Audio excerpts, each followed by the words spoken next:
I supported Judge Melville's restrictions and controls in the Michael Jackson case. And except for the fact that I'm now reconsidering, in light of the terrible reporting, whether cameras should be in a courtroom, and I still have concerns about it, but nevertheless, I was very supportive. I supported the gag order. I supported the sealing orders. A severe restriction was placed on pleadings throughout the case.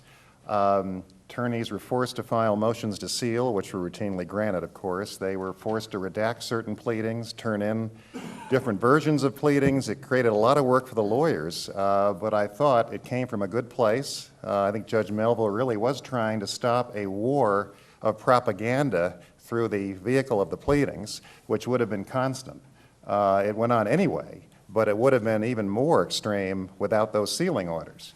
Because particularly with a gag order in place, as everyone here knows, attorneys would have been talking to the media through the vehicle of the pleading. And the pleadings would have gotten more and more salacious and more contentious and more graphic. And how could you expect lawyers not to do that if they're worried about this type of way of communicating outside? So I thought the gag order did a lot, particularly in a case that had the potential for becoming an international circus. And not only denying the defendant a fair trial, and not only denying the prosecution a fair trial, but making our justice system look silly. So I thought it was a case that called for very unusual and very strict measures, and I think Judge Melville was very adept at doing that, doing it creatively and doing it professionally. First of all, I think the prospect of lawyers holding press conferences every single day during that 5-month trial would have been silly. The temptation would have been enormous. Every international media outlet would have been demanding equal time, would have been surrounding the lawyers and trying to get information from them and get views from them. What they said would have been immediately transmitted around the world.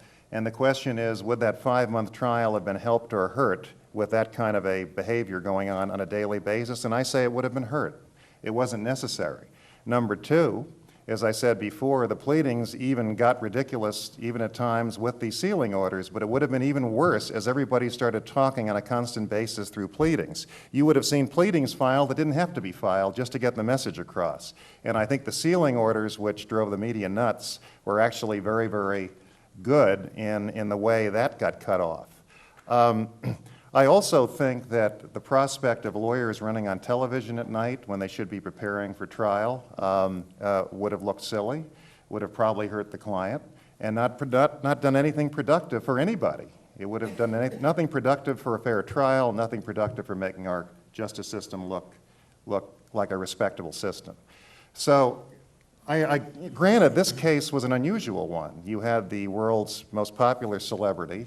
You had more international interest in this trial than probably any trial we've ever had. You had a cast of characters that were going to be testifying from the entertainment world and other worlds that probably won't be duplicated for quite a while. I'm talking about Jay Leno and Larry King and Chris Tucker and George Lopez and Macaulay Culkin, and we just had an amazing flood of entertainment types that would have just had the whole country talking about the trial in ways that perhaps would have not been productive without some of these restrictions. So I really think what was done in that case was very effective, very creative, very professional, and helped our justice system. And obviously I'm happy with the results, so I'm not going to complain about if he'd been convicted. Maybe I would be complaining about some things. I don't know. I'm willing to express my bias a little bit too. But nevertheless, I think the specter of Simpson, which everyone seems to think got out of control and went crazy and was too governed by media priorities, clearly affected the way the judge approached this case. But I think in the end, justice was served and our system looked good. I really do. Now, I've said many times since the verdicts that the reporting hit the bottom of the barrel. Not with everybody. We had very professional journalists, people I still call journalists, like Linda Deutsch and Mike Taibbi, NBC, and many good people who had high journalistic standards. We had Dawn Hobbs from the Santa Barbara News Press, who I think was trying to be very fair throughout the case and very professional.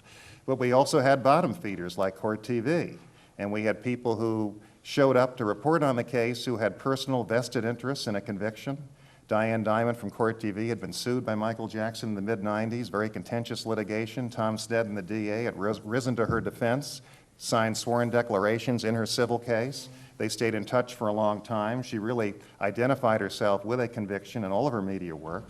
She was their reporter for the case on a daily basis. She was reporting back to Lisa Bloom, the daughter of Gloria Allred, who constantly reports Michael Jackson and tries to get involved in anything he does, even when she has no stake in the matter. And of course, Nancy Grace was the third one on that show. So I think Court TV, who I'd been a fan of, most of their existence. I thought Steve Brill was a very professional person. I used to order videotapes of examinations. If I saw a lawyer give something I wanted to study, for years I did that. I used to call a couple of times a year. And I really liked Court TV. But in this particular situation, they became a tabloid. They became an entertainment company and not a company devoted to professional journalism. And they hit the bottom. And I lost all respect for them. I wouldn't go on their show after the verdicts because I was so disgusted with them. What do you do in a situation like that? I don't think you can worry about it too much. Worry about it, yes, but not too much. What do I mean? I think our jurors are strong jurors. I think our jury system is strong. Every time the media seems to predict a result in a high-profile case, they're wrong. The jury seems to go against them because the jury has different priorities. They're operating under different rules. First of all, they have responsibility for what happens to the defendant. The media does not. Second of all, they have numerous court orders they're being asked to follow, which they take very seriously. The media, for the most part, does not. They're trying to determine what exactly the truth is by connecting dots and looking at the way witnesses relate to other witnesses, and they're looking at demeanor, and they're feeling the chemistry of the courtroom, and they're trying to put all of this together and render justice. The media doesn't have to do that. They never connect dots. They want to create daily drama, daily conflict, daily excitement, and that's never going to change. So no matter what meetings we have with the media, no matter what anyone does to accommodate each other's interests, you're never going to have the same interests. There's always going to be a conflict. You're never going to solve it. And anyone who thinks they're going to get together in a friendly convention or conference and solve all these problems is fooling themselves. They have different priorities. Their priorities are ratings and money.